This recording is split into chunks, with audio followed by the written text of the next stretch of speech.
Edukasi seksual. Edukasi seksual. Edukasi seksual. Edukasi seksual. Edukasi seksual itu pengetahuan kesehatan reproduksi manusia. Belum pernah. Belum pernah. Belum pernah. Ya pernah walaupun nggak secara formal di SMP. Mungkin waktu SD ya. 13 atau 14 tahun ya. 21 tahun awal dari Teman-teman itu aja. Orang tua. Tapi nggak secara formal. Cuman kayak nggak boleh gini, nggak boleh gitu. Kayak nggak boleh dekat sama cowok terlalu kayak gini. Untuk bersikap kepada wanita itu jangan terlalu berlebihan, jangan melakukan kontak fisik yang berlebihan juga, dan jangan memberikan afeksi yang terlalu berlebih, begitu.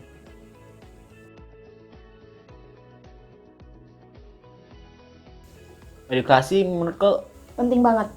Ya penting. Penting. biar kita tahu lah, paham tentang seksual. Karena dilihat dari zaman yang sekarang ya.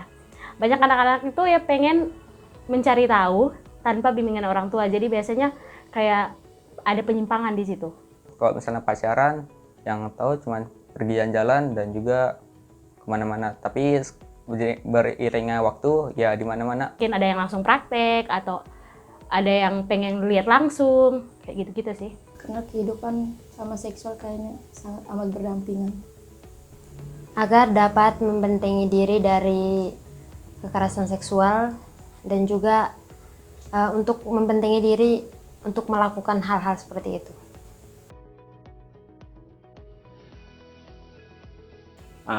Pasti edukasi penting lah gitu kan, biar anak kita tuh tahu. Mungkin di umur Mungkin setelah 17 tahun. 17 tahun.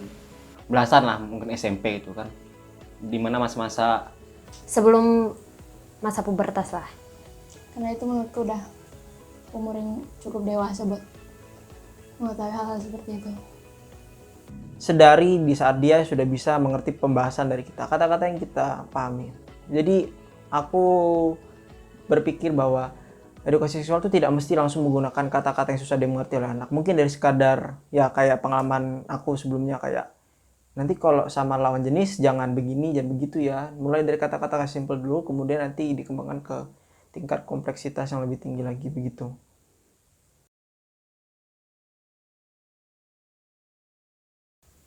pelecehan. Pelecehan seksual itu Pelecehan seksual menurut saya yaitu yang dimana pelaku senonohnya ke tubuh kita ataupun kode-kode yang diberinya kepada kita, kayak seperti main mata ataupun melihat terus-terusan bagian sensitif di tubuh kita. Itu aja.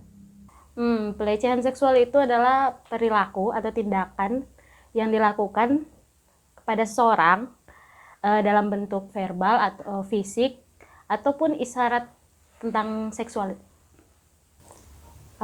Perilaku seksual yang tidak mengenakan bagi korban. kelakuan yang dilakukan seseorang yang tentu saja akan merugikan satu pihak. Dan tentu saja itu yang akan membuat kita jadi merasa tidak tenang, tidak suka. Manggil-manggil orang atau siul orang, cewek gitu, kalau misalnya lewat gitu, kalau misalnya ceweknya risih banget, itu adalah salah satu pelecehan seperti itu. Pelecehan seksual itu fenomena di mana ya pelaku tidak memandang bulu, entah itu perempuan atau laki-laki, melakukan sebuah tindakan yang merugikan atau mengganggu lawan bicaranya atau bahkan lawan jenisnya, sehingga gangguan tersebut itu ditujukan ke organ-organ vital biasanya, begitu. Pernah. Sepertinya pernah sih. Sejauh ini belum pernah sih. Sering.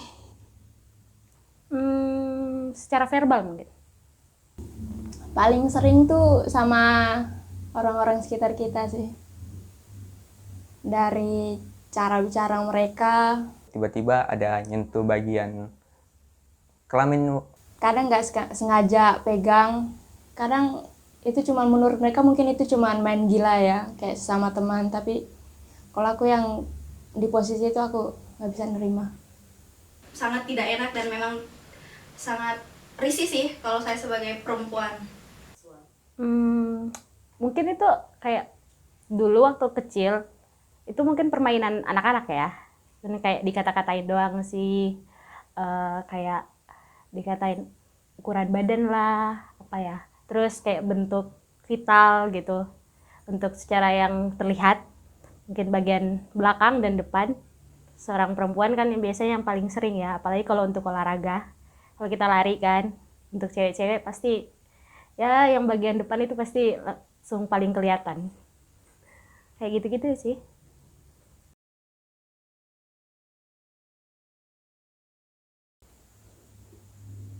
Penyebab.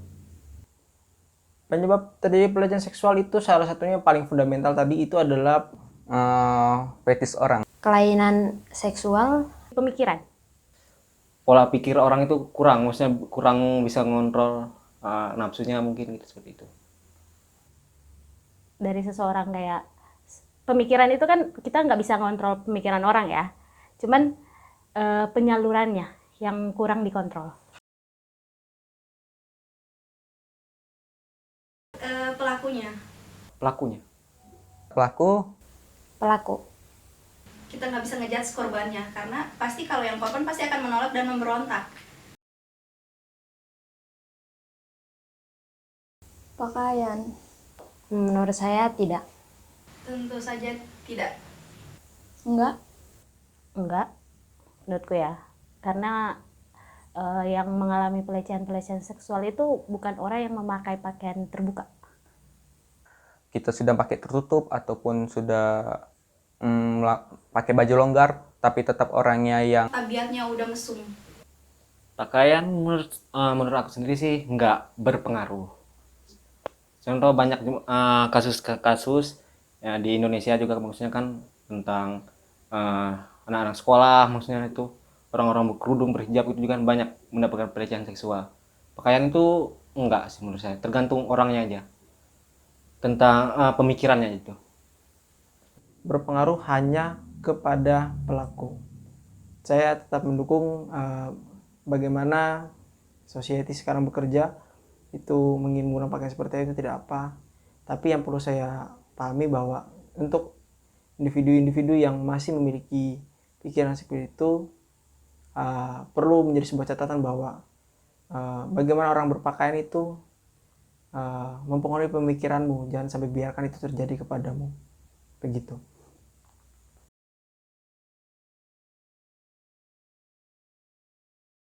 Oke. Ya karena apa?